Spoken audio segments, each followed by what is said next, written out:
Good evening. Hour has reached 5 o'clock. We'll call this meeting of the Urban Renewal Authority to order. Have a roll call, please. Commissioner Dennehy, Here. Commissioner Grantham, Somewhere. Commissioner Hamrick, Here. Commissioner Reeser, Here. Commissioner Schmisher, Here. Commissioner A. Smith, absent, Commissioner B. Smith, absent, Commissioner Stein, Here. Commissioner Tracy, Here. Commissioner Worthington, Here. Chairman Payne. Here. I'd ask you to join me in a pledge of allegiance, please.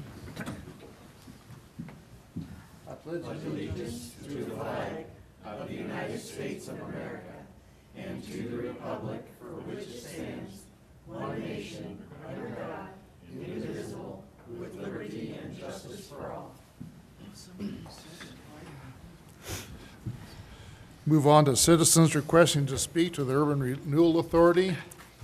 Looks like there's nobody here, so we'll move on to the consent agenda, which would be the approval of minutes for the November 9th, 2022 meeting.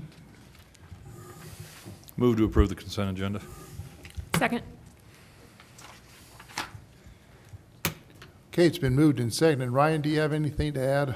No, sir. Okay, roll call on the approval of minutes. Are we doing minutes? We can do them both together. You want to do them together, the Yes, sir. bills too? Yes, sir. The whole consent? Yeah, Whole that's what consent. we usually do. Yep. Sorry, it's been a while. A whole year.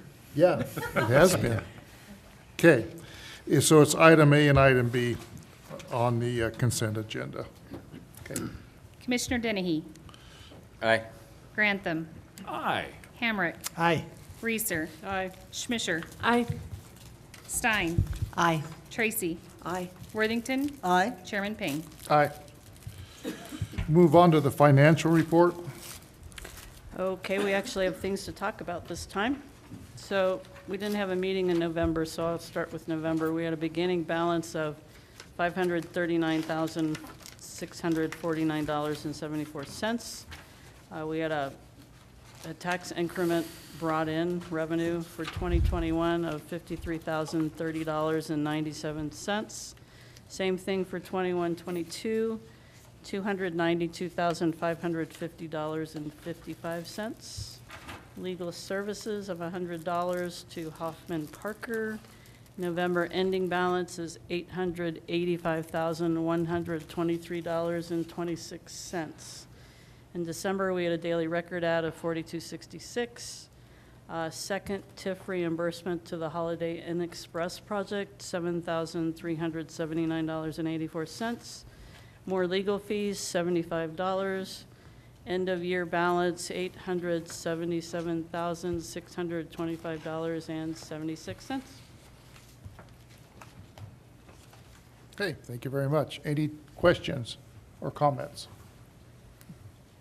Okay, anything from you guys? We're good. We're good. Good report. Okay, move on to the executive director report. Ryan? Not too much to report on the urban renewal front. Rick will have an item later in the discussion, 8B. Things have been slow here towards the end of the year. We are expecting, still expecting to hear from Loves about potential urban renewal agreement for the work that they're doing out there. And then obviously Pharisee Ford has received their temporary certificate of occupancy and working on demolition on their old building. So they'll be finishing up that site. As soon as that's done, they'll receive their full certificate of occupancy. Fremont Provisions, the Fremont Public House, the bar in the St. Cloud, phase 1 of that project, they received their temporary certificate of occupancy towards the end of last month. So that has opened. They had their grand opening last week, just in time, and certainly in time for their to receive their tax credits for the project for phase 1. So they will be moving on to phase 2 of their project. And I believe that's all I have as far as the executive director report. Rick, do you have anything else you want to add? I would just add that I was invited by Ben Pharisee to see the building right after they moved into it. Pretty excited guy to have this building there now. They're moving on to demolition of, as Ryan said, demolition of the building, of the old building. But he expressed to me how appreciative he is of the urban renewal to help him get this through. They are also now looking at potentially toying with anyway, doing some workforce housing in an adjacent piece of property that is owned by their uncle. I don't know whether that's going to happen. He just said it's something that they're considering, so I connected him with a housing developer who could possibly help with that. But he's running into the same issues that every other business is running into, and that's staffing, really. But very appreciative of our assistance and very upbeat on what he pictures happening in Canyon City for business. Early on in this discussion, he was, we talked about how much business is here, how much is in Colorado Springs, and, he said it's really interesting because he gets business in Colorado Springs from here, and he gets business here from Colorado Springs. So, it's kind of like people shifting positions to buy property or to buy cars. But he is going to be set up as a full, Ford has an electric vehicle program. You can be a full member or partial member or whatever. He's going to be set up as a full member and have a number of charging stations there. So he's pretty excited about what's happening here right now. So things are good. They're going to be a grand opening?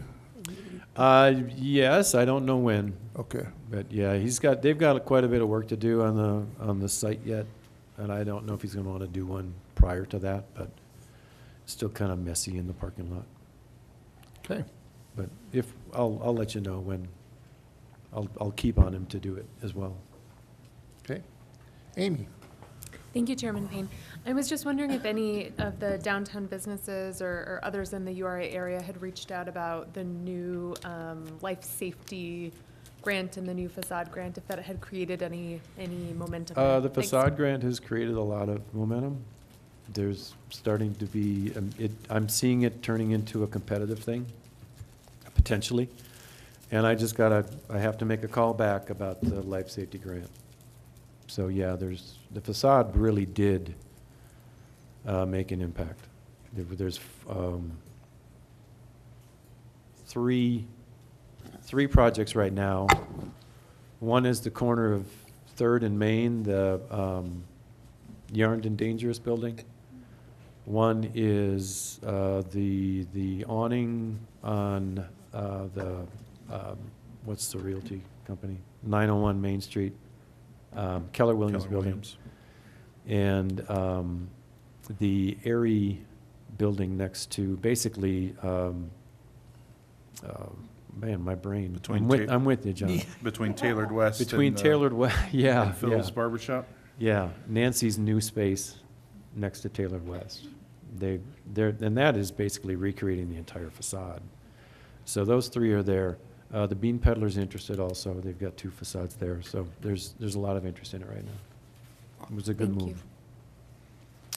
Anybody else have any questions or comments? Okay, thank you, gentlemen. Move on to item 8, discussion for the resolution number 1, designating a public and posting notices. Okay, Yeah. Resolution 1, this is something that we have to do every year, and it's designating our posting place for our public meetings. And just like last year, the designated posting place is the city website. okay, entertain a motion. Chairman Payne, I'd like to make a motion that we approve Resolution 1, Series of 2023. Second? It's been moved and seconded. Any further discussion? Roll call, please. Commissioner Dennehy? Aye. Grantham? Aye. Hamrick? Aye. Reeser? Aye. Schmisher? Aye. Stein? Aye. Tracy? Aye. Worthington? Aye. Chairman Payne. Aye. Thank you. Move on to item B, 4 Mile Ranch URA area discussion. Yeah, this is some good news for the community, something that's probably going to be coming before the board. in the coming weeks. We hope it will come to the board anyway. The 4 Mile Ranch property is under contract by a company named REI Keyholder. They own a number of different properties in the community, and they've been interested in this property now for over a year, and they began conversations or tried to have conversations with Generation Capital, the owners, about purchasing tracts of it, sections of it. Generation Capital was working through the Love's Travel Plaza and the Sun and Shine deal, so they weren't spending a whole lot of time on other projects, and kind of pushed it off. The Love's deal convinced REI Keyholder that maybe they want more than just a small section of it. Maybe they want to take on the whole thing, because they also have ties to people who operate golf resorts. So they put the property under contract about 45 days ago. They've been talking to me a dozen times probably now about what could go there, how could this all play out, what do they need to consider for water, for potable water. They were just blown away that the golf course is watered with filtered water. How do we get raw water there? What are the requirements? What do we want to see in there? That sort of a thing. So a lot of discussion about vision for the property. And of course, with that goes the topic of Urban Renewal Authority. How can the Urban Renewal Authority be used as a tool to help develop this property? The thing that I like about it the most is that they are not talking about taking all of the property and developing all of the property. They're talking about taking the property, buying it, and putting in some key infrastructure, beginning the commercial and some of the multifamily developments in there, and then selling off some of the other tracts for other developers to come and fill out. So whereas right now we've got Generation Capital who owns all of that, and nothing is transpiring really other than small little additions of houses here and there, they have a better plan, a bigger plan, we think, to parcel off the property, kind of how it's laid out right now, and work with other developers to do that.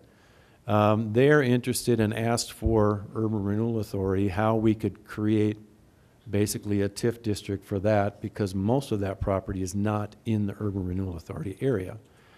So that will be coming, hopefully, if they can sell, if they can close on it. Their due diligence period is a 60-day period. They're probably 45 days into it. They've got a 90-day close, so they've got another 30 days to determine whether or not they want to close on this property. So we should know soon whether they're actually going to do that. The due diligence they're doing is really finding out everything, including easements, including water, including going through years of records to determine what had happened, what is supposed to happen.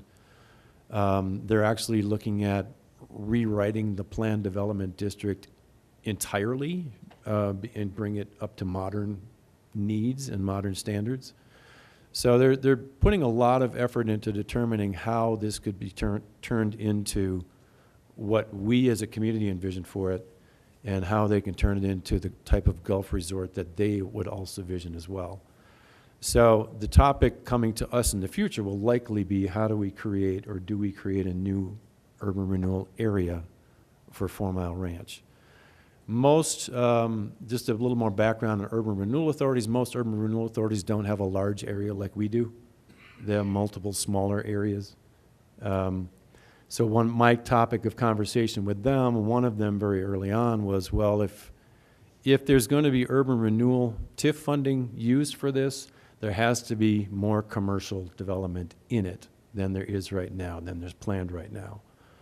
And they are now looking at that more in terms of how do we get commercial developers in here instead of just multifamily housing. Their thing is housing. They want to develop relationships with us to help promote commercial as well. So they're taking into consideration everything that would really need to happen to turn this into a viable development, which is honestly very impressive. They're doing quite a bit of work to determine whether this is going to be viable. So The topic in the future will be basically how can we work with Urban Renewal Authority to create to use it as a tool to help develop this community, this area. So that's really what I have. I'll take any questions you may have. I promised them that I would keep as confidential as I can, really who they are, I don't know what they'd be spending on it. I don't get into those discussions, and I don't frankly want to know them. But those would be questions down the road for sure when it comes down to TIF considerations, just as it was for other developments. So entertain any questions you might have. So that's a separate taxing district out there. I'm not sure what the proper terminology is, but There's metro districts out there. yeah, a There's metro district. 2 active? There's the 4 metro districts total. There's one that has debt against it. That's Metro District 1. I believe all of the metro districts have a small mill attached to them for operation and maintenance.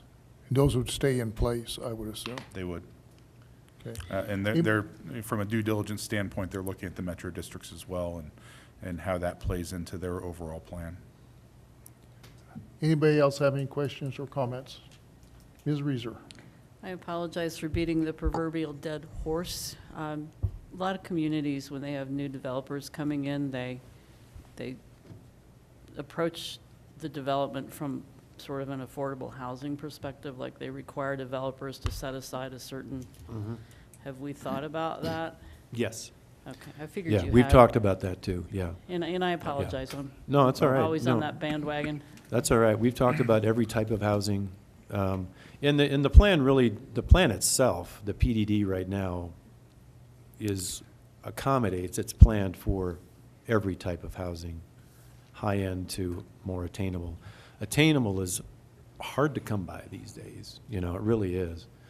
So that kind of changes your definition of attainable, but the Division of Housing has changed some of their affordability requirements. They've gone up to, in some cases, 140% of AMI.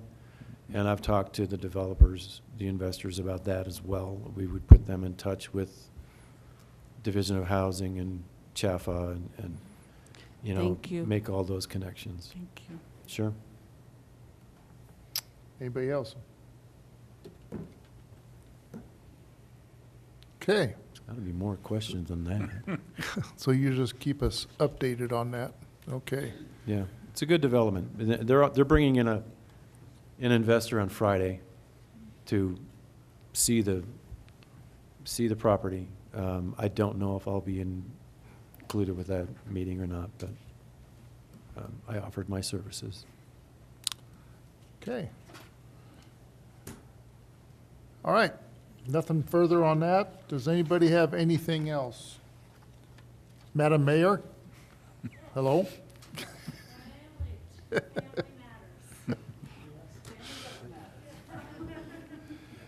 Okay, with no further discussion coming before this board, we are adjourned.